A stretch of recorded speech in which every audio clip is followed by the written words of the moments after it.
Romains chapitre 15. Nous qui sommes forts, nous devons supporter les faiblesses de ceux qui ne le sont pas et ne pas nous complaire en nous-mêmes. Que chacun de nous complaise au prochain pour ce qui est bien en vue de l'édification. Car Christ, ce n'est point complu en lui-même, mais selon qu'il est écrit, les outrages de ceux qui t'insultent sont tombés sur moi. Or, tout ce qui a été écrit d'avance l'a été pour notre instruction, afin que, par la patience et par la consolation que donnent les Écritures, nous possédions l'espérance. Que le Dieu de la persévérance et de la consolation vous donne d'avoir les mêmes sentiments les uns envers les autres selon Jésus-Christ, afin que tous ensemble, d'une seule bouche, vous glorifiez le Dieu et Père de notre Seigneur Jésus-Christ. Accueillez-vous donc les uns les autres, comme Christ vous a accueillis pour la gloire de Dieu. Je dis, en effet, que Christ a été serviteur des circoncis pour prouver la véracité de Dieu en confirmant les promesses faites au Père. Tandis que les païens glorifient Dieu à cause de sa miséricorde, selon qu'il est écrit, « C'est pourquoi je te louerai parmi les nations, et je chanterai à la gloire de ton nom. » Il a dit encore, « Nations, réjouissez-vous avec son peuple. » Et encore, « Louez le Seigneur, vous toutes les nations, célébrez-le, vous tous les peuples. » Isaïe dit aussi, « Il sortira d'Isaïe un rejeton qui se lèvera pour régner sur les nations espéreront en lui. » Que le Dieu de l'espérance vous remplisse de toute joie et de toute paix dans la foi pour que vous abondiez en espérance par la puissance du Saint-Esprit. Réflexion de Paul sur son ministère et projet de voyage. Pour ce qui vous concerne, mes frères, je suis moi-même persuadé que vous êtes pleins de bonnes dispositions, remplis de toute connaissance et capables de vous exhorter les uns les autres. Cependant, à certains égards, je vous ai écrit avec une sorte de hardiesse, comme pour réveiller vos souvenirs, à cause de la grâce que Dieu m'a faite d'être ministre de Jésus-Christ parmi les païens, m'acquittant du divin service de l'évangile de Dieu, afin que les païens lui soient une offrande agréable, étant sanctifiés par l'Esprit Saint. J'ai donc sujet de me glorifier en Jésus-Christ, pour ceux qui regardent les choses de Dieu.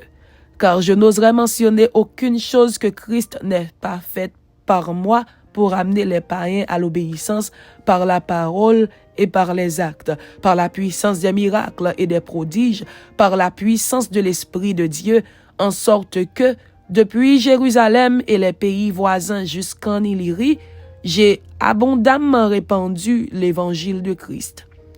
Et je me suis fait honneur d'annoncer l'évangile là où Christ n'avait point été nommé, afin de ne pas bâtir sur le fondement d'autrui, selon qu'il est écrit, ceux à qui il n'avait point été annoncé verront, et ceux qui n'en avaient point entendu parler comprendront. C'est ce qui m'a souvent empêché d'aller vers vous. Mais maintenant, n'ayant plus rien qui me retienne dans ces contrées, et ayant depuis plusieurs années le désir d'aller vers vous, j'espère vous voir en passant quand je me rendrai en Espagne et y être accompagné par vous, après que j'aurai satisfait en partie mon désir de me trouver chez vous. Présentement, je vais à Jérusalem pour le service des saints. Car la Macédoine et l'Achaïe ont bien voulu s'imposer une contribution en faveur des pauvres parmi les saints de Jérusalem. Elles l'ont bien voulu, et elles le leur devaient, car si les païens ont eu part à leur avantage spirituel, ils doivent aussi les assister dans les choses temporelles. Dès que j'aurai terminé cette affaire et que je leur aurai remis ces dons, je partirai pour l'Espagne et passerai chez vous. Je sais qu'en allant vers vous, c'est avec une pleine bénédiction de Christ que j'irai. Je vous exhorte, frères, par notre Seigneur Jésus-Christ et par l'amour de l'Esprit, à combattre avec moi en adressant à Dieu des prières en ma faveur, afin que je sois délivré des incrédules de la Judée et que les dons que je porte à Jérusalem soient agréés des saints, en sorte que j'arrive chez vous avec joie, si c'est la volonté de Dieu, et que je jouisse au milieu de vous de quelque repos. Que le Dieu de paix soit avec vous tous. Amen.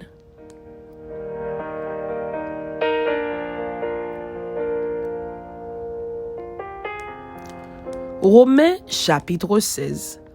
Recommandations, salutations et vœux. Je vous recommande Phébé, notre sœur, qui est diaconesse de l'église de Sancré, afin que vous la receviez en notre Seigneur d'une manière digne des saints et que vous l'assistiez dans les choses où elle aurait besoin de vous, car elle a donné aide à plusieurs et à moi-même. Saluez Prisca et Aquilas, mes compagnons d'œuvre en Jésus-Christ, qui ont exposé leur tête pour sauver ma vie. Ce n'est pas moi seul qui leur rend grâce, ce sont encore toutes les églises des païens. Saluez aussi l'église qui est dans leur maison. Saluez Épaïnette, mon bien-aimé, qui a été pour Christ les prémices de l'Asie. Saluez Marie, qui a pris beaucoup de peine pour vous.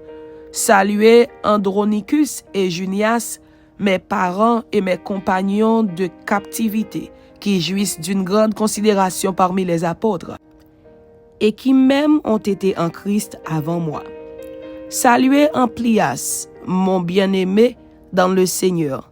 Saluez Urbain, notre compagnon d'œuvre en Christ, et Stachys, mon bien-aimé. Saluez Apelles, qui est approuvé en Christ. Saluez ceux de la maison d'Aristobule. Saluez Hérodion, mon parent. Saluez ceux de la maison de Narcisse qui sont dans le Seigneur. Saluez Tryphène et Tryphose qui travaillent pour le Seigneur. Saluez Perside, la bien-aimée qui a beaucoup travaillé pour le Seigneur.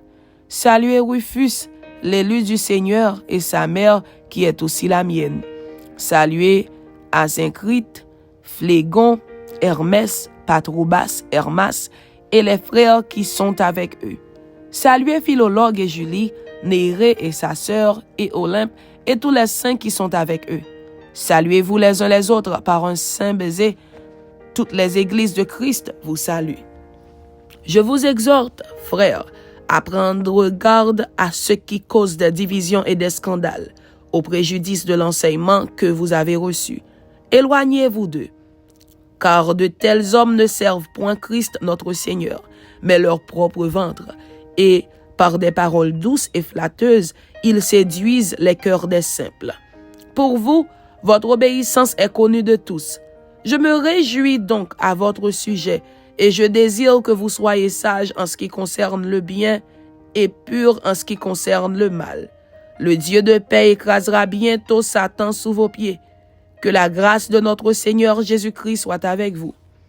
Timothée, mon compagnon d'œuvre, vous salue, ainsi que Lucius, Jason et Sosipater, mes parents. Je vous salue dans le Seigneur. Moi, Tertius, qui ai écrit cette lettre, Gaius, mon hôte, et celui de toute l'Église vous salue. Éraste, le trésorier de la ville, vous salue, ainsi que le frère Quartus. Que la grâce de notre Seigneur Jésus-Christ soit avec vous tous. Amen.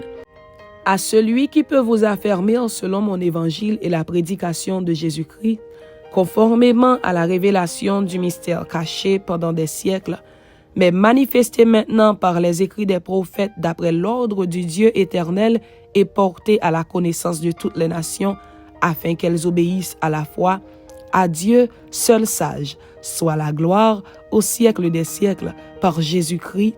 Amen. Amen. C'était Romains chapitre 15 et Romains chapitre 16.